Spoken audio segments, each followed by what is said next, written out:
UBS Investor Watch turns its attention to the challenges and opportunities of shifting wealth to future generations. UBS surveyed 4,500 high net worth investors in the United States, Latin America, Europe, and Asia to understand what steps they're taking to prepare for this transfer, what they're looking to pass on, and how they're looking to do so. That really is the most important part of the question, isn't it? So joining me now to have this discussion are my colleagues from UBS, Kathleen Iannone, Sarah Solomon, and Lisa Snyder.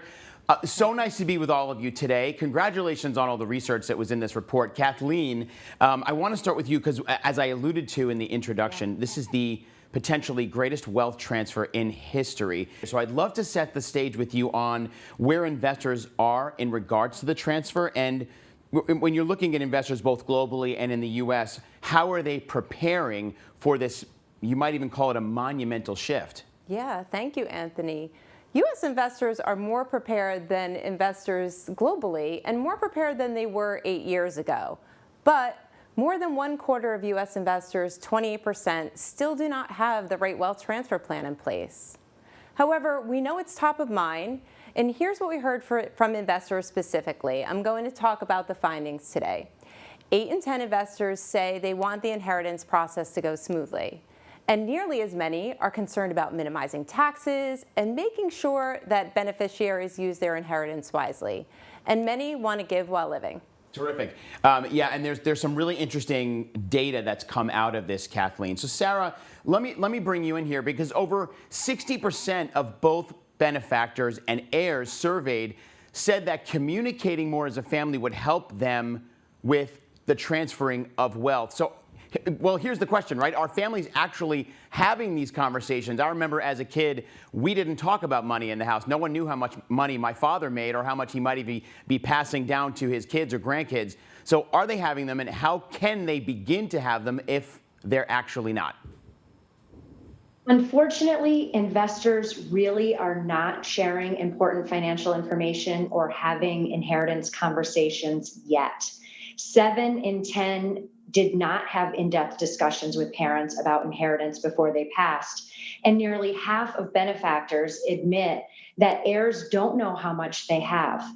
I know this sounds perhaps concerning, but there is good news. Benefactors and heirs agree on ways to spur more communication. 60% say that having parents bring up the topic would be helpful, while 40% agree that having a professional like a financial advisor facilitating that conversation would be valuable.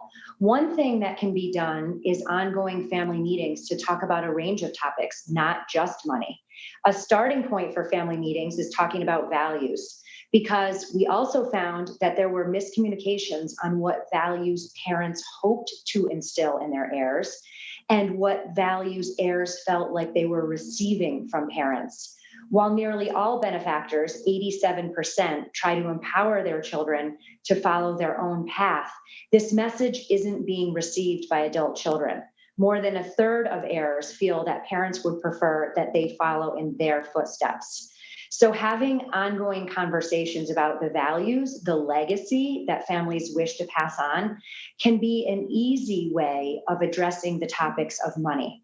The Family Advisory and Philanthropy Services team at UBS is an extension of financial advisors and the work that they do with clients. Together, we've led thousands of client-family meetings, and we've talked about family values.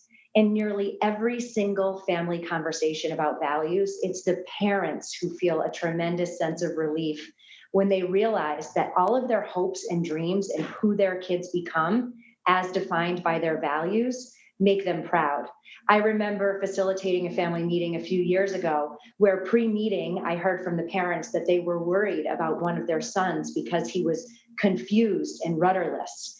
We specifically invited that son to share his values first during a family meeting, and he stated his top 3 values were passion, collaboration, and challenge, and offered his personal definition of each. His mom and dad looked at each other and said, "Is that our kid?" The point is, Talking about values within a family is an important starting point for the wealth transition communication. And one tool that we have at UBS is called the Purposeful Dialogue, which helps client families engage in conversations about values and their vision for the future. Great, Sarah, thank you. That's a terrific story, a great way to really give an example to what we're talking about here today. I'm sure that a lot of people out there are nodding their heads saying, wow, that could be me, or yes, I've had that conversation, I didn't realize what my children thought, or you know what, I don't know what my children think, and I maybe should start having that conversation. So thank you for that, Sarah. That's terrific. So Lisa, let me bring you in here now. Look, we've all heard things like it feels so far away. It's not important right now. There are other things going on. And in fact, in the survey, 56% of benefactors believed that wealth transfer is not a pressing issue. But clearly, we know it really is. And so we know it's important, but can you underscore some of maybe the negative implications that investors may face without having a plan in place? Absolutely. So, Anthony, failing to plan and communicate can lead to unintended consequences that damage families both emotionally and financially. 1 in 4 heirs told us they'd experienced conflict over the division of family assets. So, keep in mind the division of family assets may not only be dollars and cents. Sometimes it's the sentimental items that fracture the family most. So, think of mom's wedding ring, dad's Marine sword, grandma's pie plate.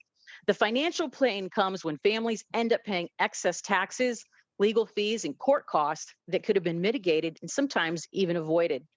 On top of these challenges, we found 55% of heirs who served as executors say carrying out the last wishes of a family member was extremely difficult. And without a doubt, the job of an executor is not an easy one. So, what can families do to ease some of these burdens? Here's some things we recommend. First, make sure you have your foundational documents in place, including a will, revocable living trust, financial power of attorney, and healthcare directive. A revocable living trust is simply a legal framework around your assets, and this can help your family avoid the time, the expense, and the public proceedings of probate. Once you have these documents, they should remain up to date. They need to evolve as your family and your financial situation evolve.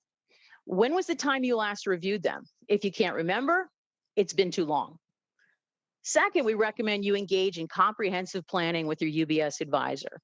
Growing wealth often comes with increased complexity, and UBS Wealthway is an approach that we take to holistic planning that helps simplify the process and allows you to think about your financial situation in terms of 3 key strategies: liquidity to help you maintain your lifestyle, longevity to improve your lifestyle, and legacy to improve the lives of others.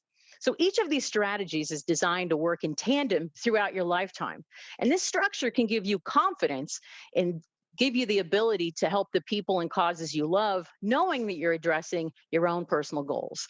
So essentially, it's a pathway to building your legacy strategy where you can preserve your wealth, pass on your values, as Sarah talked about, and maintain family unity. And speaking of passing wealth, you may want to consider giving while living. 68 of investors tell us they wanted their heirs to use their inheritance wisely. So why not share some of your wealth today to get a sneak preview of how they may handle those assets down the road? This could be particularly useful as you decide on the structure of their future inheritance. Now, these gifts come in many forms. You can make annual gifts of cash, maybe fund 529 plans, or consider intra-family loans to purchase assets. And perhaps the greatest benefit of giving while living is the ability to watch people enjoy it. Too many times, clients hold on to those assets until they pass and they never get to see their families buy a home, start a business, or do those things that perhaps earlier in life are very important and could use additional financial assistance.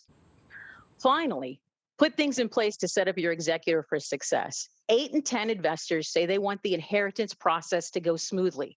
Choose the right executor. Make sure that person understands the roles and responsibilities that come with the job. Have a conversation with them and see if they're willing to do it. If they're not, maybe choose an alternate trustee, a corporate trustee, or have a co-trustee with them. So, of course, the last piece is take time to get organized, because this is the place where you can really help your executor do what you need to do to transition your wealth smoothly. Terrific, Lisa. Thank you so much. Some great examples in there, and obviously a lot of food for thought. So first of all, let me thank my guests, Kathleen, Sarah, and Lisa. So nice to have you, and thanks so much for your time today. Great stuff. Congratulations. It's always a hefty lift to put together all of this data and to interview 4,500 and survey 4,500 investors is no easy feat. But there's great feedback that we received from this. So thank you all. And for all those of you who are watching today, to view the UBS Investor Watch findings and to download the global report where there's a lot more information that we didn't get a chance to talk about today, please visit ubs.com/Investor Watch. And also follow UBS on social media. We're on LinkedIn, Facebook, Instagram, and Twitter. Plus, you can check out all of our past UBS Trending episodes on demand. Instructions right there on how to do that on your screen. And please make sure to have that conversation with your financial advisor. You can see it in the survey. People really do want the trust of a professional when they are looking to actually have these conversations. So if you're in that boat, make sure to reach out to a financial advisor to begin those conversations. Until next time, I'm Anthony Pastore. We hope you have a great day. And remember to keep your eyes on what's trending. We'll see you soon.